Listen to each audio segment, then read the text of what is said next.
I brought you all here today to take a look at our yields. I've been looking at these reject reports, and we're just having too many rejects. At $1,200 an arm, we can't stay in the business this way. What about the design, Eric? Well, I went over to Building 14 and talked to 2 or 3 of the design engineers, and they've gone over the design looking for this particular problem 3 or 4 times, and they can't find any problem. Do Frank and Don have anything to add to that? Well, I talked to them specifically the other day about this, and they say they personally have gone through it and they can't find the problem, and they stand by their design firmly. Well, what does the tooling look like, David? Well, Dr. Pace, you know, you and I have worked here at Memorex for the last 25 years, and I've been involved in designing tooling that entire length of time, and not once have we had tooling problems that reflect that kind of a problem. And I'd bet my red tie that it's not a tooling problem. Well, it must be the process. No, I won't let it be the process. I have done every single test possible to check to see if this was going to happen.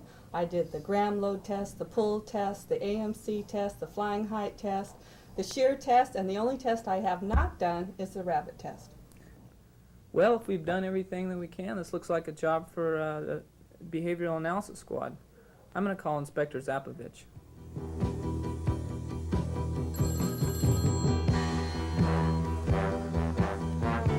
Yes, this is the inspector. Yes. Hmm.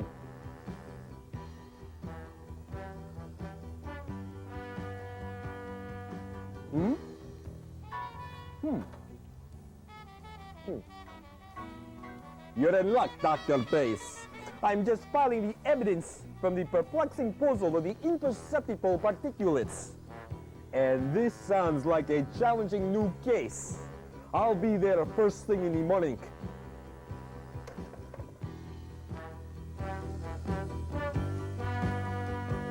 Ah, the case of the reject arms.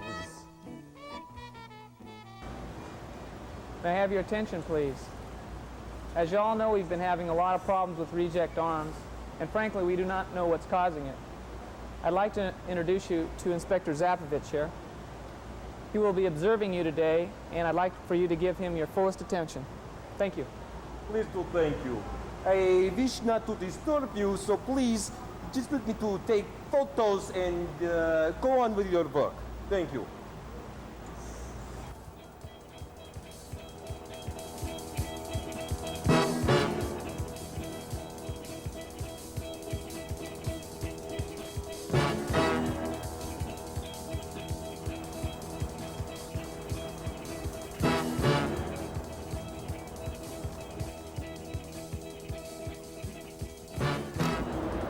Yes, I know my parts are to be rejected. I do understand now. Very clear.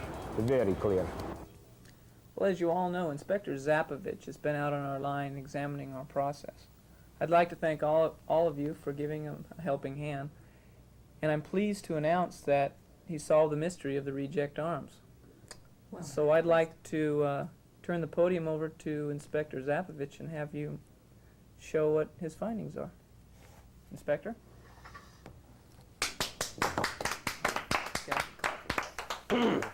Thank you, Dr. Pace.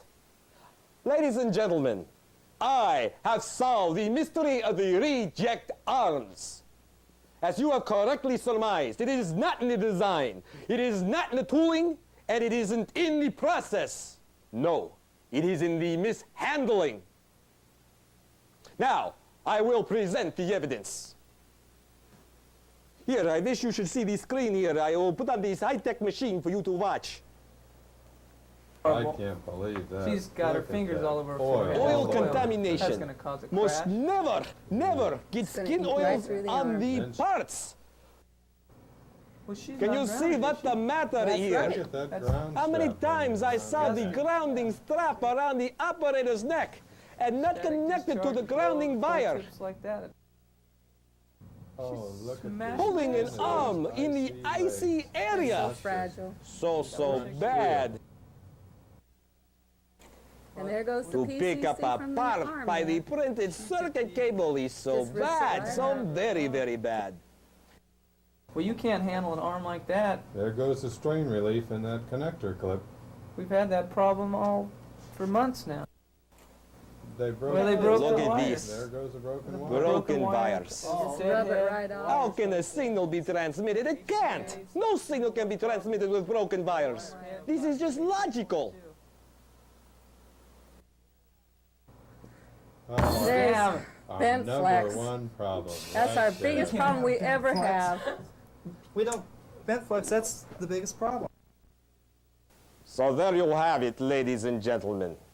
The evidence.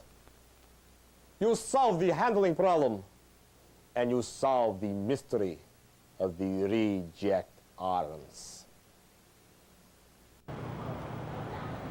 So anyhow, as a result of the inspector finding out what the problem was, he came up with an arm handling guide.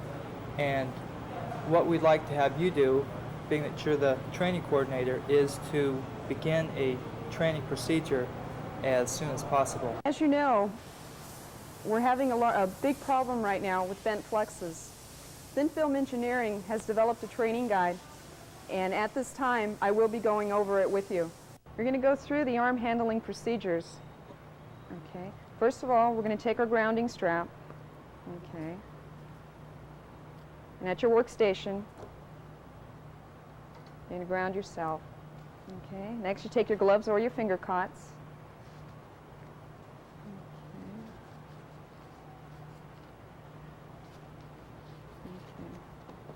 Now we take our box of arm assemblies.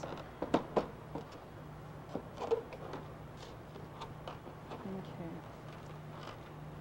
When removing an arm assembly from its container, you're going to pull it straight up, okay, and out of the box. Okay. You want to hold it in the area between the flex assembly and the IC. Okay. You never want to touch these two areas. You also do not want to lift the arm out of the container by the PCC or by the connector. Okay. When returning the part to its container, you do this, it's the same procedure. You will insert it straight in and back. Okay. There's only 3 places the arm assembly should be. And that's in your gloved hand, in the container, or in the arm holding fixture. Okay. A point to remember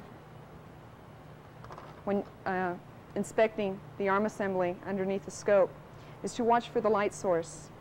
Okay. If you tilt it up too high, you'll hit the flexes. Okay. It cause a bent flex, a damaged wire, and so on. Okay. I think that's it. Okay.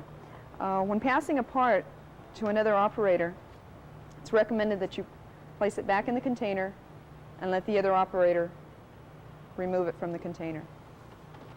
Okay?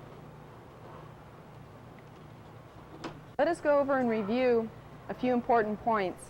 Okay, one, okay, who knows why it's important to change your gloves and finger cots often? Michael? Because the oil on your fingers can cause contamination. Okay, good. Number 2, who can tell me why we must be grounded when handling an arm assembly? Celsa? Being grounded prevents electrostatic discharge, which can short out the part. Okay, good. Third point, who can show me the correct way to pick up an arm assembly? I will. And you should hold it between the flex arms and the IC. Okay, good.